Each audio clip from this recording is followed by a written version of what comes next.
Well, isn't it Miss Self-Saboteur yourself? Listen, have you ever done this? You're like, I'm gonna ruin this for me before you get a chance to ruin this for me.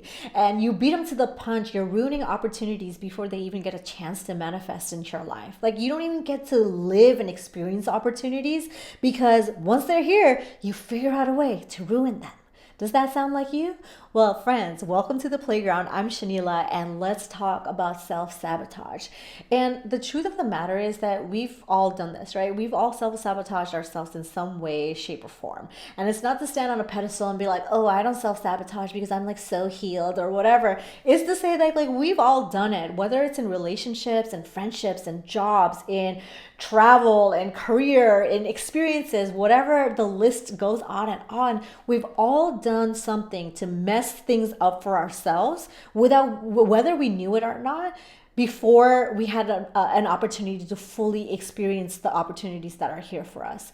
And the thing about self-sabotage is that it's very sneaky, right? Like you don't always actually know that you're doing it because it's self-sabotage, right? It's because whenever you have to look at yourself, it's almost a little bit harder to do because it's easy to look at other people and say like, oh, this friendship didn't work out because of you. This thing didn't work out because it wasn't the right time. This thing didn't work out because da da da da. You're creative. You'll come up with a list of reasons to, as to why things don't work out. But the harder part is to actually look at ourselves and say like, am I responsible for messing things up for myself? Do I behave in a certain type of way whenever something comes into my stratosphere and I don't feel like I'm ready to receive it? Okay, so the thing about self-sabotage is that there's a very sneaky underlying story about worthiness that goes along with it.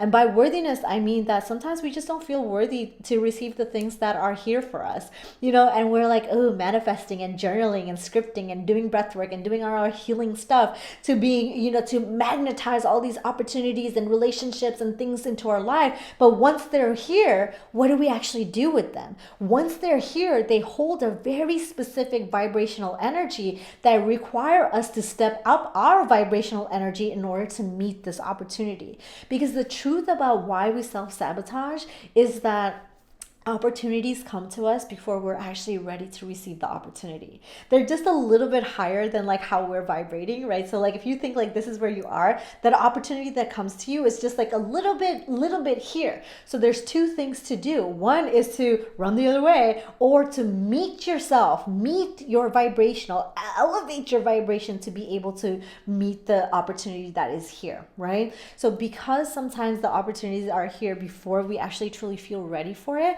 we're likely to do things that are self-sabotaging. We do things like, I'm not going to respond to this email, or I'm going to take weeks to respond to the email, or I'm not going to communicate, or I'm not going to say what my actual needs are, or I'm not going to do this. And you do things that are really silly to ruin things that are here for you right here and right now. Right? And this is the thing. It's like, to think about it as, if you're manifesting a thing into your life, right? Say just a thing, right? Whether it's that relationship or business success, or you want to heal a certain part of your emotional wellness, whatever it is that you're doing, say there's a thing. And let's equate that to like you're hungry, okay? And so you're like, oh my gosh, I'm so hungry, I'm so hungry, I'm so hungry. And you're desiring food to come into your house, into your living room. And so what you decide to do is you take the right steps to get food into your home. You order food. You put in an order for pizza, and so you know that in 20 minutes there's going to be food that comes into your door, and somebody's going to knock, and there's going to be that pizza. So you wait that 20 minutes, and all of a sudden you hear knock, knock, knock, and lo and behold, it's the pizza person. The self-sabotaging thing to do would be to not open the door, to not receive the pizza, to not get up off the couch and like actually meet the person at the door to receive the pizza so you can stop complaining that you're hungry, right? And it's such a simple thing. It's like you did all the things in order to get the thing that you wanted. And when it's here, you don't want to get up. you don't want to do the thing, and you just want to, you're almost comfortable complaining that you're hungry rather than just taking that extra step to meet that pizza at that door. So this is the same thing with anything else that you're manifesting or trying to, to cultivate in your life, that these opportunities are here. They're knocking on the door. They're being served to you at sometimes on a silver platter. Sometimes there's connections that you have, there's family members that you have, there's people who are literally giving you the fucking pizza at your hand, and you're like, I'm not gonna put my hand out. I'm not gonna get off the couch to get to the door so I can let the pizza delivery person, hand me the pizza, or give them instruction to leave the pizza on the floor so that I can open the door and get it myself, or ask my friend to come to the door. Right? Like, there's so many different things that you could do to receive that gift, to receive that opportunity, to receive that food, to receive that pizza. But here you are, still wanting to be part of your old stories. Okay, so self-sabotage is tricky in that way because it is as silly as this pizza example. Like, it's literally at your door, but sometimes you have to be the one to meet the pizza delivery person. Like, you have to get up and do that thing. So vibrationally, sometimes we don't actually feel like we're worthy to receive that opportunity. So pizza is a different example, but sometimes this opportunity feels like greater than ourselves, or it feels like, wow, I've never done this thing, so how will I be able to, step up to that? How will I be able to do X, Y, and Z thing when I've never done this before? I'm inexperienced. I don't have the experience. I don't have the hours of practice. I don't have the support. I don't have the know-how. All these stories, if you're a self-saboteur as a general situation in your life, that there's so many different stories that come up. But part of what your responsibility is to stop self-sabotaging is to notice the fact that there's all these opportunities that have shown up for you. And are you willing to step up in order to meet these opportunities? Are you willing to up-level your vibrational and energetic magnetism in order to be able to receive these opportunities?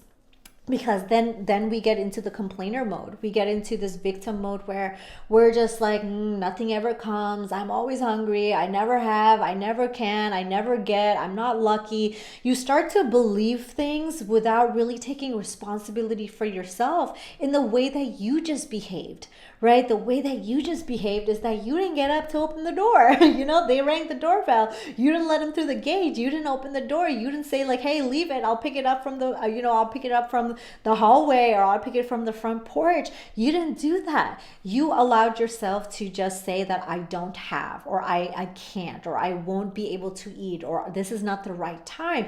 You start to subscribe to those types of stories. So part of self-sabotaging behavior and why it's so sneaky is because we're not actually really willing to face those parts of us.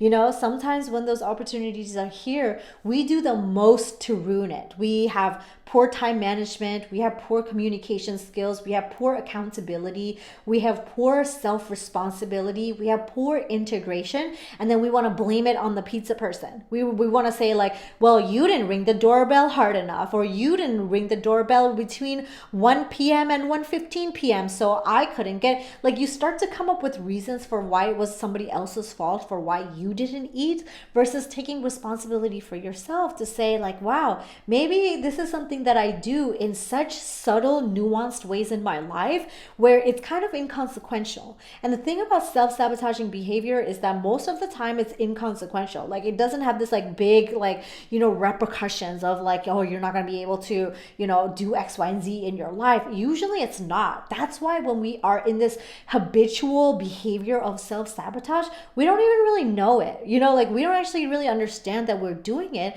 because it's so normal. It's so like everyday for us. So the next part of self-sabotaging is really this idea of imposter syndrome. And I'm always calling you out because I'm always saying like, is this imposter syndrome or are you an actual imposter? Because those two things are fundamentally different things.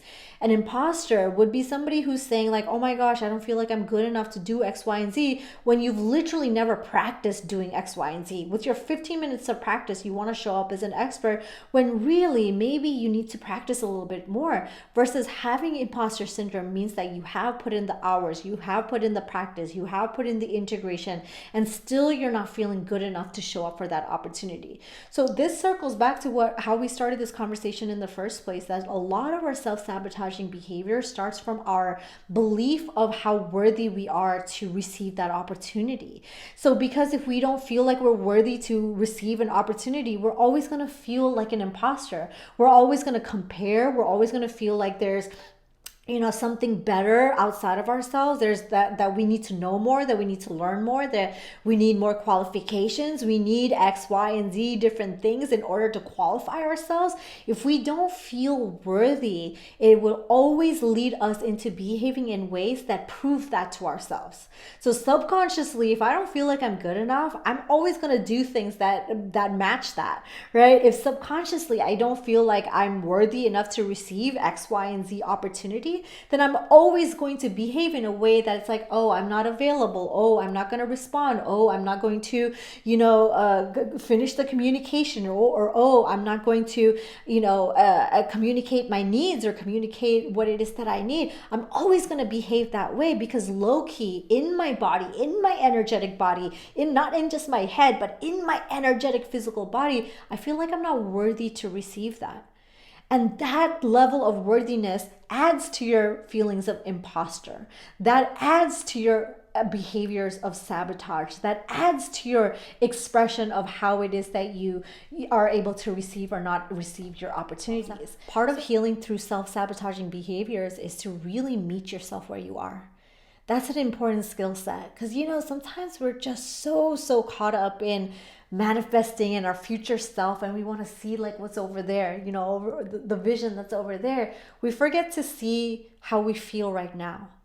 And that's going to be so important for us to not be in the self-sabotaging cycle, because whenever something's knocking at the door, part of us feels like when I open the door, they're going to see me for who I am. And I know I can't hide from that. I know I can't be able to, talk my way out of it, or I'm going to be able to dance my way out of it, or I'm going to be able to my way out of it. They're going to really see me for who I am. And I'm not willing to let that happen. So the job becomes on you. It becomes on you to see yourself for who you are. See yourself for the things that you're working through right now, because it's amazing, because healing doesn't have to be this like painful situation where it's like, oh, I'm always like going through the mud. You're just like, wow, I just noticed like all I had to do was get up and open the door. That was easy, and maybe that's just something that you didn't know. Right. And so as soon as you bring that to your awareness, you're like, wow, that changes everything. All I had to do was this very simple thing. All I had to do was just say yes. All I had to do was do X, Y, and Z, right? Like I keep saying X, Y, and Z, but you fill those examples in for yourself, because these examples are so easy. The action and the activity that is needed for you to just receive that opportunity is so easy. It's painfully easy to just get up and open the door, and now you have the pizza. I love pizza. Now I have the pizza, so I don't have to sit on the couch and be like, I'm so hungry. I don't have this. I don't have da, and just be in this energy of complaining and just being in a victim mentality when the action is super, super easy. So now you get to meet yourself where you are, and you say like, hey, have I been? Am I somebody who consistently does this? And like when the opportunities are here, I loudly hear them knocking, and I'm just like, now it's not the right time. Now is not the right moment. This is not the right person. Yeah, you should still use your discretion to see if things are the right opportunities and whatnot. But for more often than not, if you're consistently finding yourself in positions where it's like you're ruining it before it even has a chance to manifest, that's the part that you need to look at. That's the part where you need to soften into and say, look, how am I harming myself? It's self-sabotage, right? It's something that you're doing to yourself. It's not something that somebody else is doing to yourself. So the part of this that becomes the difficult part and the most exciting part is that you have control over all of this. That you can help yourself. That's the nice part of self-sabotage. It's not like you're not depending on somebody else to fix their behavior or to improve something else. You can do it right now. You can say for yourself that I'm over it. I'm not going to do this for myself anymore. I'm worthy enough to receive this opportunity. I trust myself that I'm being guided in the places, to the people, and to the opportunities that are for my highest good. And I trust that I am able to receive what is meant for me. Yeah? Now the responsibility comes on to you. You get to see and you get to look at yourself and you say,